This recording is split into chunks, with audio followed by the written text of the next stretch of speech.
किंवा विखे या सगळ्यांनी तिथे सोशल मीडियावरती हिंदुत्व फॅक्टर जो आहे त्याचा मोठ्या प्रमाणावरती वापर झाला, विशेषतः राहुरीमध्ये.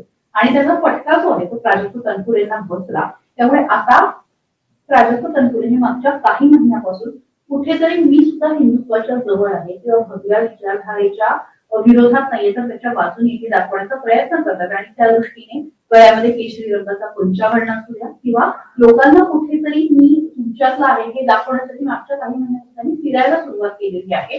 त्यामुळे त्याबद्दल सुद्धा आता त्यांची चर्चा होत होती. त्यांना जेव्हा विचारलं तेव्हा ते म्हणाले की आम्ही वारकऱ्यांशी जोडलेलो आहोत, अनेक वर्षांपासून वारकरी आहोत आणि पुढे झडपी अजून बाकी आहे. अहिल्यानगरची जिल्हा बँकेची इलेक्शन आहे, त्यामुळे निवड अजून 2-3 वर्ष कामाला आहे. त्यामुळे त्यांनी इंटरेस्ट दाखवला होता. मात्र ते वारंवार एक गोष्ट म्हणत होते की मला कार्यकर्त्यांशी बोलायचं आहे आणि कार्यकर्ते म्हटले तर मी जमेन.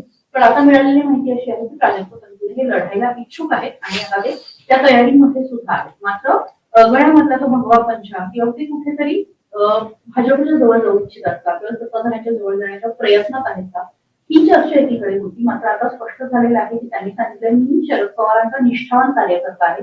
त्यामुळे भाजपकडे कर्डिले असू द्या किंवा इतर सगळे चांगले त्यांच्याकडे स्वतःचे असे उमेदवार असताना प्राजक्त तनपुरेंना तिथून उमेदवारी मिळेल किंवा ऐनवेळी जाईल याची शक्यता फार कमी आहे. मात्र सध्याच्या घडीला भावनिकता जी आहे ती कर्डिलेंच्या बाजूने आहे.